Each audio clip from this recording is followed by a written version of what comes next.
지금까지 7주 동안 7번에 걸쳐서 예수님의 표적에 대해서 함께 살폈습니다. 첫 번째 표적, 예수님께서 갈릴리 가나에 혼인잔치에 가셨다가 포도주가 떨어졌을 때 물을 포도주로 바꾸셔서 최상품의 포도주가 되게 하셔서 그 혼인잔치의 기쁨이 배가 되도록 그렇게 만들어 주셨죠. 두 번째 표적은 왕의 신하의 아들이 죽었는데 예수님께서 살려주셨음을 요한복음이 언급하고 있는 것을 봅니다. 세 번째는 베데스다 연못에 절망적인 상황으로 앉아있던 38년 된 환자, 아무도 자기를 도와주지 않아서 베데스다 연못에 물이 동할 때 뛰어들어가면, 제일 먼저 들어가면 혹 나을 수 있는데 그럴 가능성이 1도 없었던 아주 절망적인 환자를 예수님께서 고쳐주신 사건을 우리가 볼 수 있습니다.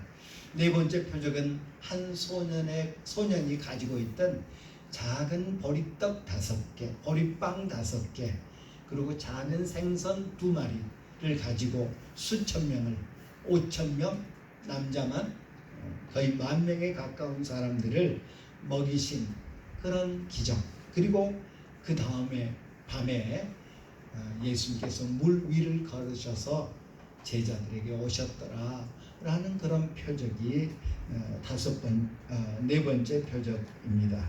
다섯 번째 표적은 날 때부터 소경이었던 사람, 제자들을 비롯해서 사람들은 저 사람의 죄 때문인가 부모의 죄 때문인가 하면서 손가락질거리를 삼고 있었는데 하나님의 영광을 위함이다 라고 하면서 그를 낫게 해주셨던 다섯 번째 표적을 우리가 보았습니다.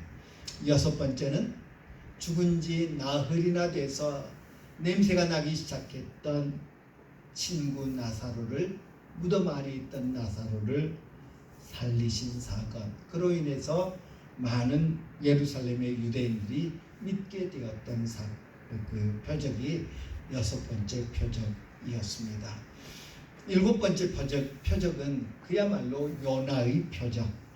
우리에게 표적을 보여주십시오, 그러면 믿겠습니다 라고 요구하던 바리새인들, 서기관들에게 내가 너희에게 보여줄 표적은 요나의 표적밖에 없다 라고 말씀하셨는데, 실제로 예수님께서 죽음이라고 하는 물고기 뱃속에 사흘 동안 있다가 부활이라고 하는 뱉음을 받아서 살아나는 그런 죽으심과 부활이 일곱 번째 표적, 가장 독특하고 최고의 최선의 표적이 바로 죽음과 부활이라고 할 것입니다. 이 모든 표적은 하나님께서 그의 아들 예수 그리스도를 통해서 일하고 계신다. 이건 사람이 할 일이 아니다. 하나님이 하시는 일이다. 하나님이 일하고 계심을 보여주신 것이 바로 예수님의 표적이었습니다. 예수님의 표적은 표적을 경험한 사람들로 하여금 예수님이 하나님의 아들이시요 하나님이심을 깨닫게 하는 것이었고요. 예수님의 표적은 사람들로 하여금 예수님을 믿도록 만드는 것이었습니다.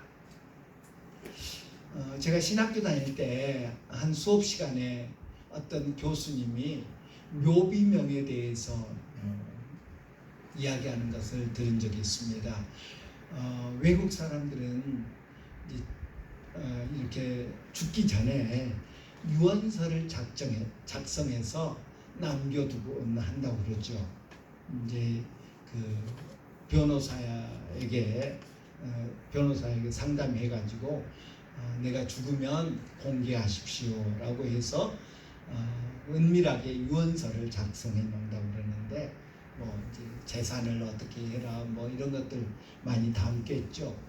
그 유언서의 내용 중에 내가 죽거든 내 그 무덤의 묘비에 이렇게 써주라. 라고 한다고 그럽니다.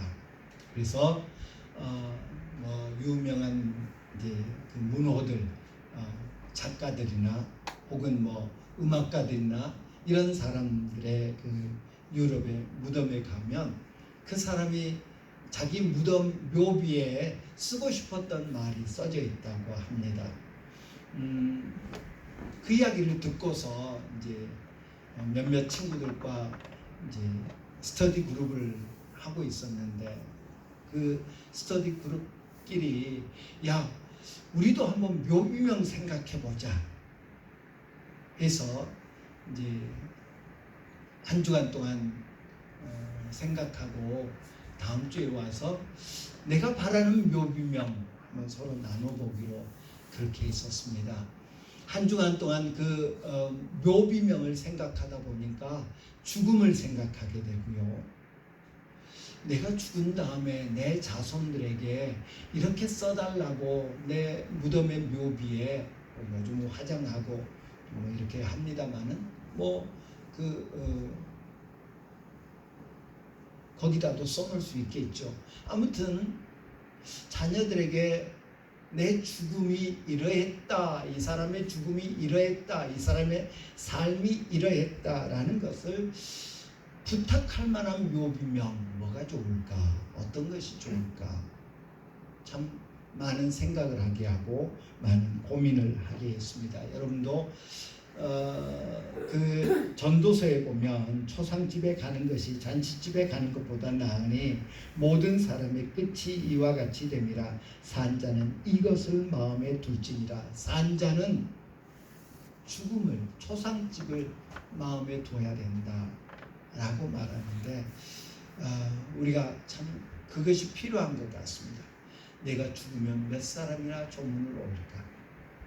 내가 죽으면 나와 나의 죽음을 안타까워해 줄 사람이 몇 사람이나 될까? 아우 잘 죽었다. 그런 사람 별로 없겠지만 예. 내가 죽거든 이렇게 내 묘비에 써주라 라고 말을 부탁할 수 있을 것을 생각해 봅시다. 그렇게 부탁하기 위해서는 그런 삶을 살았어야 될 거 아닙니까?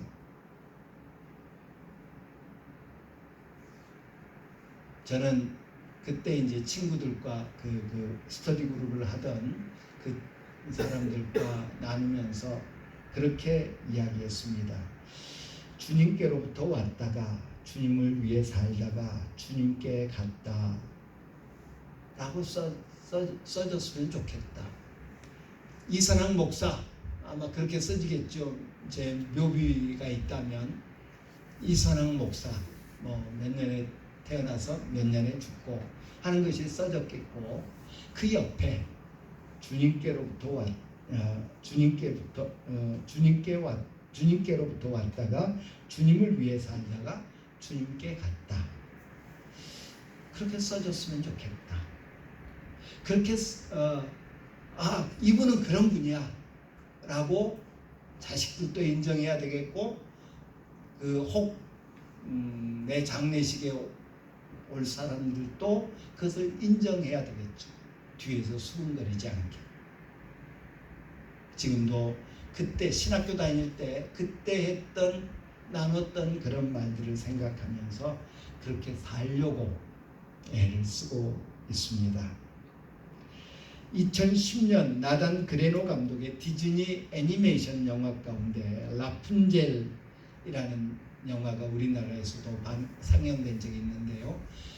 원 제목은 탱글드라고 하는 제목입니다. 탱글드라고 하는 말은 헝클어졌다라는 말인데 그 애니메이션 영화, 만화 영화에 나오는 그 주인공 라푼젤의 머리카락이 막 헝클어진 그런 모습을 따서 제목을 붙였다고 합니다. 그 애니메이션 영화는 그 플린 라이더라고 하는 나레이터가 계속 나레이팅을 하면서 상영되는 영화였는데 그 영화의 처음 시작 부분에 이것은 내가 어떻게 죽었는지에 관한 이야기다 라는 말로 시작합니다. 이것은 내가 어떻게 살았는지의 이야기다. 이것은 내가 어떻게 인생을 살았는지에 대한 이야기다가 아니라 이것은 내가 어떻게 죽었는지에 관한 이야기다 라는 말로 그 영화가 시작합니다. 우리 복음서도 마찬가지입니다.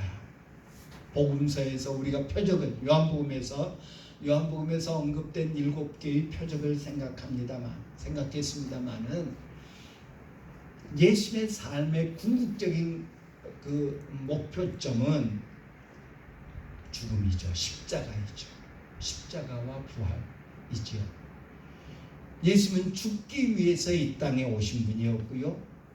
죽음을 향해서 한 걸음 한 걸음 나아가는 그런 삶이었습니다. 그는 제자들에게 수시로 이제 내가 예루살렘에 가면 이렇게 고난을 당하게 될 것이다. 그리고 반드시 다시 살아나게 될 것이다. 라는 것을 말씀하셨습니다. 그의 마음속에는 아버지 하나님의 뜻, 아버지의 뜻을 이루기 위해서 죽음이라고 하는, 피 흘림이라고 하는, 하나님의 어린 양이라고 하는, 속죄양이라고 하는 그 단어가 항상 그의 마음에 자리 잡고 있었다라는 것입니다.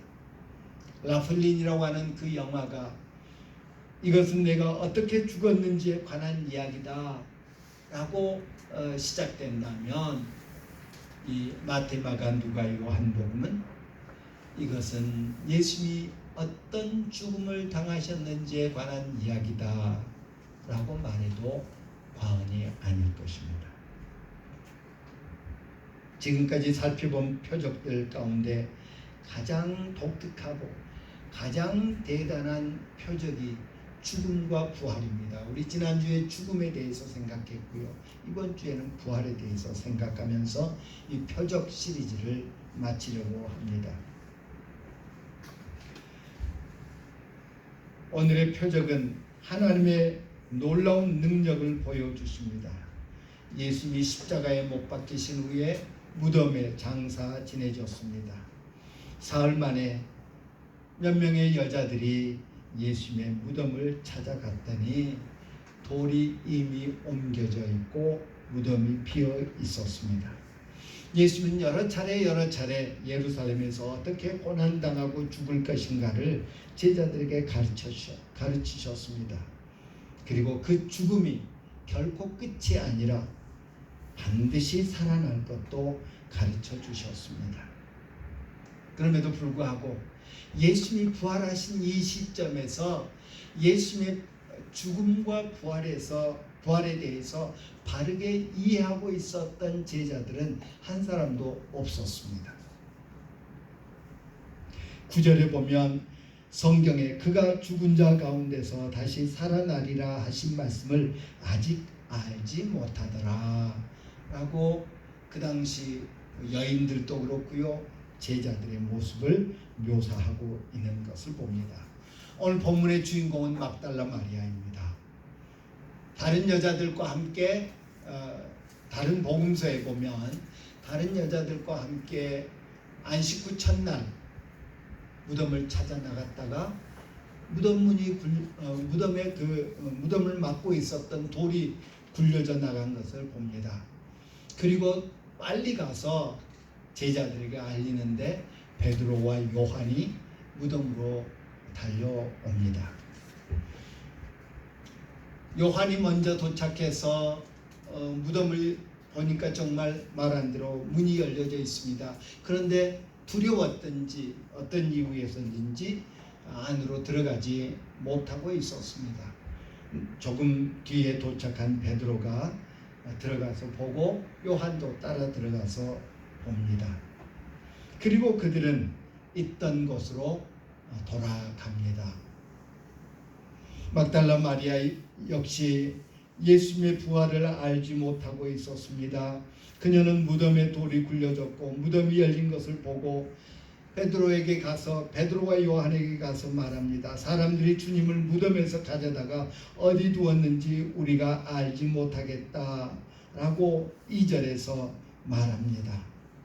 그리고 베드로와 요한이 떠난 다음에 몸을 구부려 무덤 안을 들여다보고 있습니다. 무덤 안으로 들어가지 못합니다. 왜 그랬을까요? 깊은 슬픔과 깊은 두려움이 그녀로 하여금 밖에서 울면서 차마 무덤 안에 들어가지 못하고 몸을 구부려 무덤 안을 바라보게 만들었던 것 같습니다.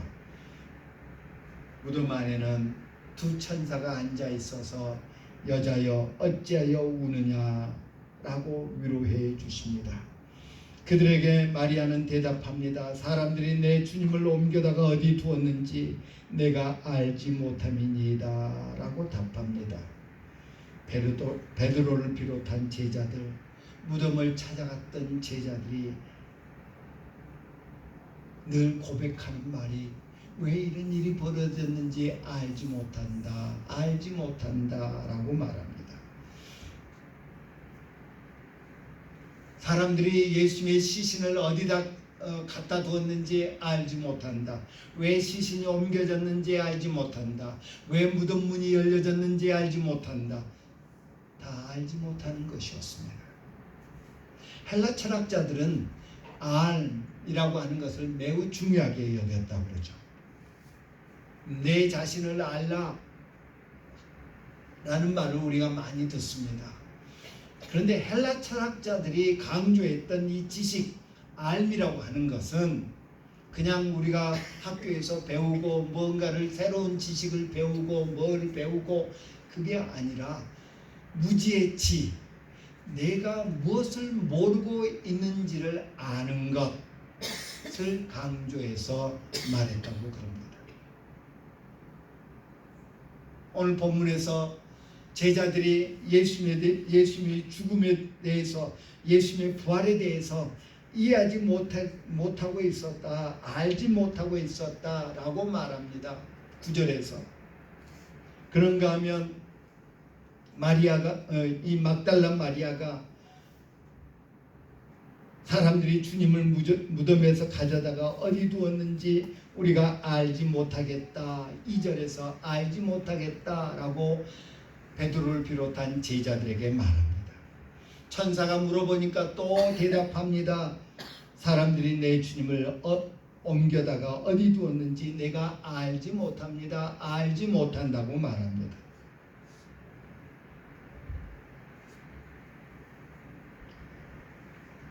그녀는 또 다른 제자들 마찬가지로요. 알지 못한데 무엇을 모르고 있는 것이 문제인지 그것을 모르고 있습니다. 예수님이 하신 말씀, 이미 예수님께서는 십자가에 죽으셔서 우리의 죄를 대속해 주실 것을 말씀했는데 그 십자가의 의미를 알지 못합니다. 그리고 예수님은 사탄이 죽음으로 잡아두지 못할 존재라는 사실을 이들은 알지 못했습니다. 그런데 그들은 알지 못한다. 무엇을요?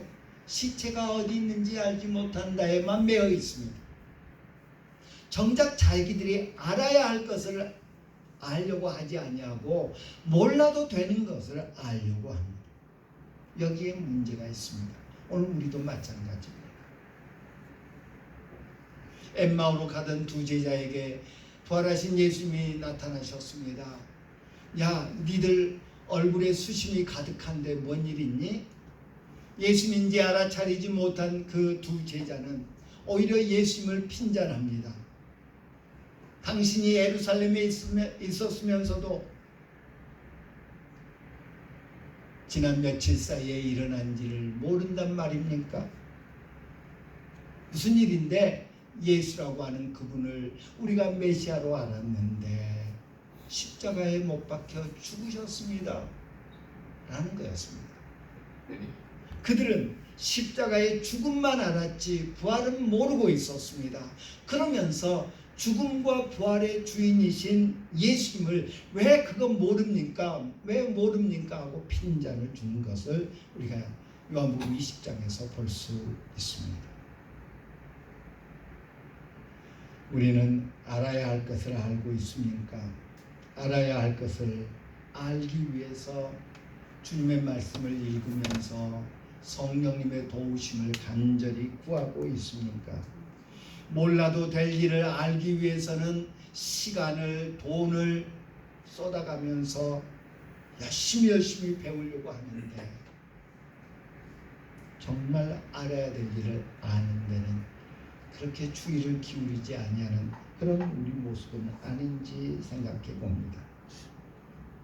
하나님은 이사야 선지자를 통해서 말씀하십니다. 소는 그 임자를 알고 나귀는 그 주인의 구유를 알건만은 이스라엘은 알지 못하고 나의 백성은 깨닫지 못하는도다 라고 말씀하십니다. 바울사도 역시 말씀하십니다. 만일 누구든지 무엇을 아는 줄로 생각하면 아직도 마땅히 알 것을 알지 못하는 것이다.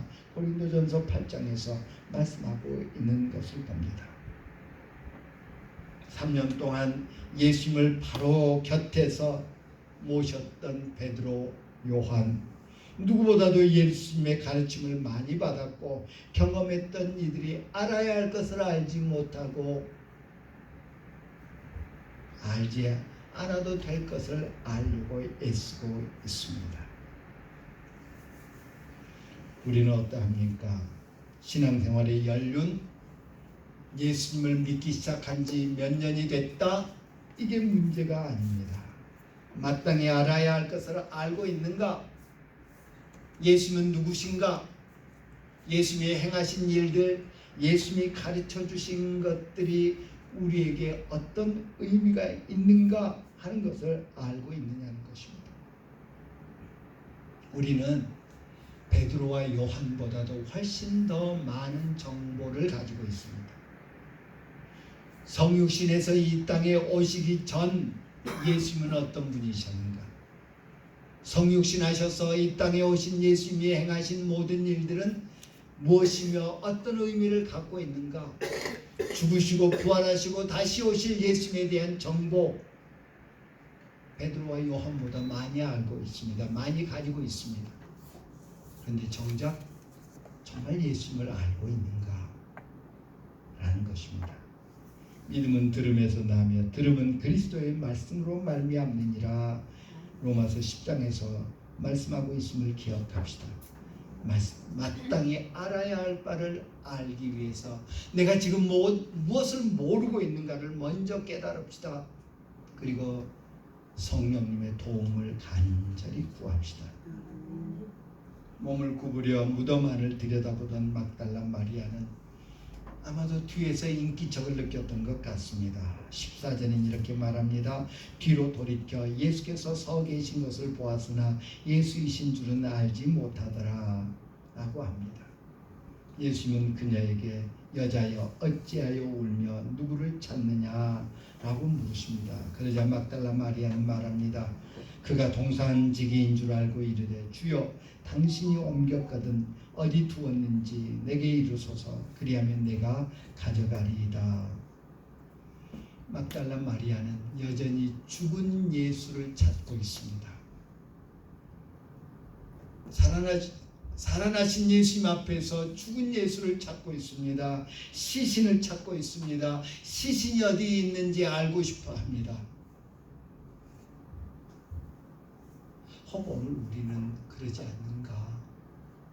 예수는 우리 인류 역사에서 우리가 배워야 할 위대한 위인이라고 생각하면서 그를 믿음의 대상으로 여기지 않는 많은 사람들은 마치 막달라 마리아의 이 모습과 크게 다르지 않다라는 것입니다.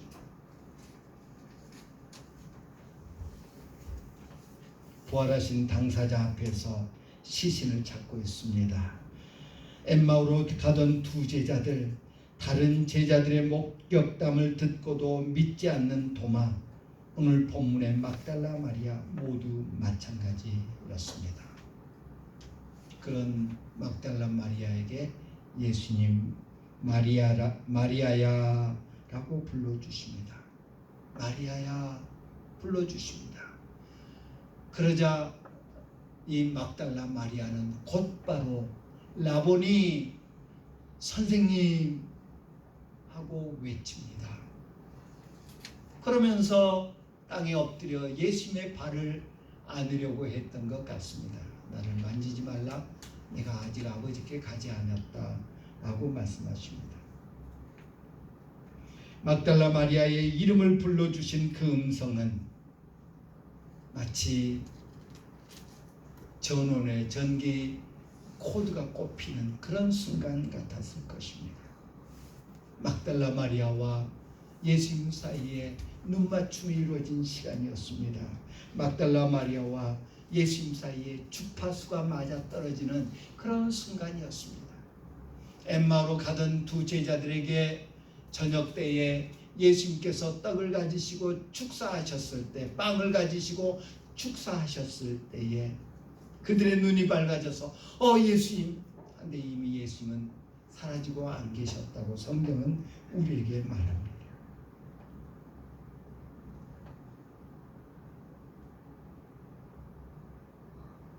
예수님이 도마에게 내 손가락을 이리 내밀어 내 손을 보고 내 손을 내밀어 내 옆구리에 넣어보라. 그리하여 믿음 없는 자가 되지 말고 믿는 자가 되라 라고 말씀하셨습니다. 그러자 그 말씀이 이 도마에게 날카롭게 마치 감전된 것처럼 도마는 고백합니다. 나의 주님이시요 나의 하나님이십니다 라고 고백합니다. 얼마 전 그 유튜브 영상으로 제가 영상 하나를 봤습니다. 미국의 어떤 가정에서 개를 키우고 있는데 그 사람들은 이제 큰 개들을 키우죠.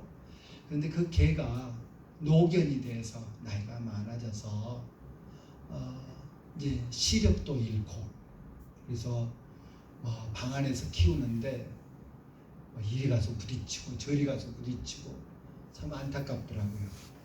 그리고 귀도 이제 들리지 않아서 주인이 불러도 듣지 못하는 이제 무지개 다리 건널 날이 얼마 남지 않은 그렇게 보이는 개인데 그 집에 이제 그 남편이 한 달 동안 어디 출장을 다녀온 것 같습니다. 출장 갔다 와서 이제 출장 가 있는 동안에도 그런 상태를 아니까 얼마나 이제 마음이 졸였겠습니까? 다녀오자마자 현관문을 열고 개 이름을 부르는데 들려야죠. 안 들리죠. 보지도 못하고 한쪽 구석에 그냥 가만 앉아있는 힘없이 앉아있는 그런 강아지의 모습을 찍었더라고요. 그러자 이제 그 주인이 그 강아지에게 가까이 가서 강아지 코에 손을 이렇게 내미니까 그 냄새를 맡더라고요. 아마 후각을 잃지 않았던 것 같습니다. 냄새를 잠깐 동안 맡던 이 강아지가 보인 반응이 제가 울 뻔했어요. 그냥 그 힘없이 이제 늙어가지고 힘없이 가만 앉아있던 강아지가 냄새를 맡는 순간 벌떡 일어서더니 그 남편의 품으로 막 뛰어들어가가지고 얼굴에다가 입맞춤을 하고 막 얼굴을 혀로 핥고 막 그냥 마치 왜 이제 왔습니까? 그동안 어디 있었습니까? 막 원망하는 것처럼 그런 반응을 보이는 것을 보고 참 안타깝더라고요. 예. 막달라 마리아는 자신의 이름을 불러주는 주님의 음성을 들었을 때 선생님 하면서 어쩔 줄 몰라 합니다. 그는 예수님을 부활하신 예수님을 처음으로 제대로 알아차린 첫 번째 사람이 되었음을 성경은 기록하고 있습니다. 예수님은 자신을 선한 목자라고 말씀하시면서 양은 그의 음성을 듣나니 그가 자기 양의 이름을 각각 불러 인도하여 내느니라. 요한복음 10장에서 말씀하십니다. 선한 목자이신 예수님께서 막달라 마리아에게 마리아야 라고 이름을 불러주십니다. 마리아는 그의 음성을 들었습니다. 그리고 그를 알아차립니다. 우리는 우리의 이름을 불러주시는 주님의 음성을 듣고 있습니까? 하나님의 말씀이 희귀해서 사람들이 하나님의 음성을 듣지 못하던 시대에 유치원생 정도밖에 되지 않은 사무엘은 하나님이 자기 이름을 불러주심을 들을 수 있었습니다. 우리에게 이 들을 귀가 있기를 간절히 바랍니다. 그리고 그 주님의 부르심을 깨닫고 주님께 반응하는 라보니, 선생님, 주여 라고 고백하는 그런 우리들이 됩시다.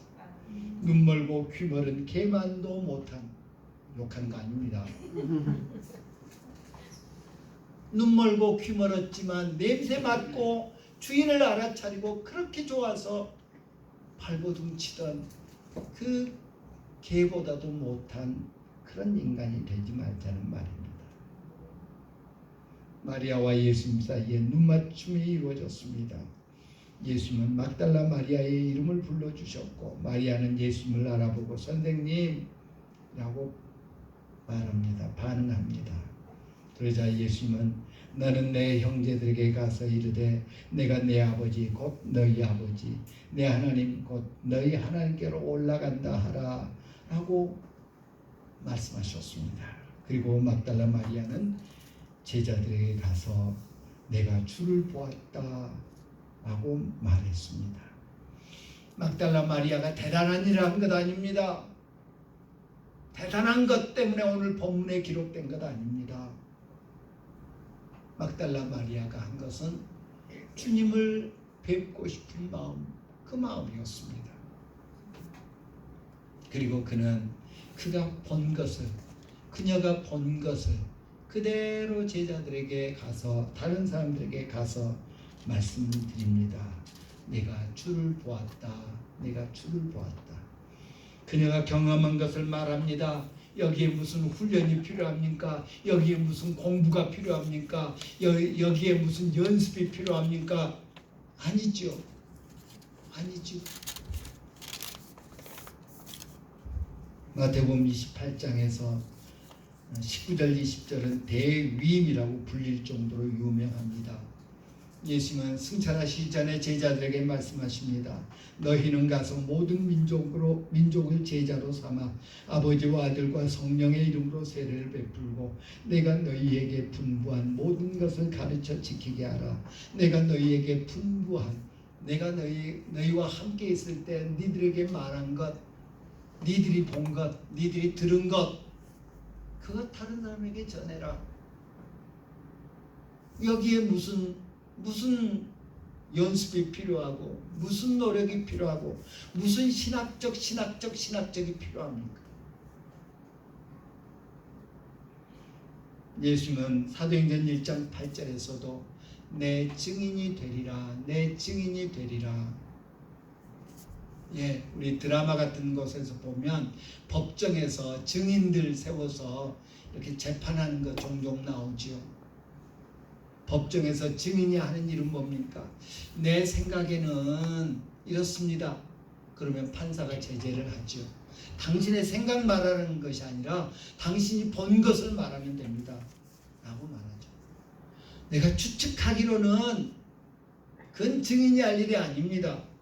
내가 공부한 바로는 그것은 증인이 할 일이 아닙니다. 증인이라고 하는 말은 eyewitness라고 하는 그런 의미를 갖습니다. 목격자라는 말이죠. 눈으로 본 것을 말하는 사람이 증인입니다. 막달라 마리아가 그랬습니다. 내가 주를 보았노라. 오늘 본문은 그 막달라 마리아의 증언에 어떤 신학적인 배경을 이야기하거나 어떤 노력을 이야기하거나 어떤 학문적인 배경을 이야기하거나 하지 않습니다.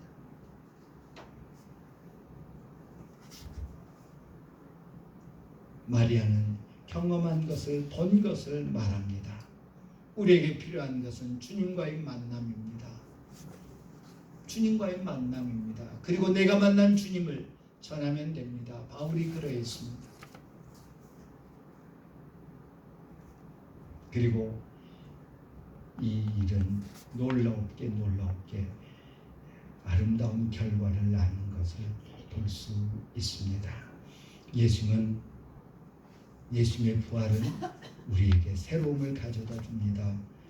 예수님의 부활은 가장 위대하고 가장 마지막으로 그의 삶에서 가장 마지막으로 우리에게 보여준 표적입니다. 그것을 통해서 우리 또한 알아야 할 바를 알고 그리고 우리가 본 것을 우리가 경험하는 것을 증거하는 그런 우리들이 되기를 바랍니다. 기도합니다. 참 좋으시네요.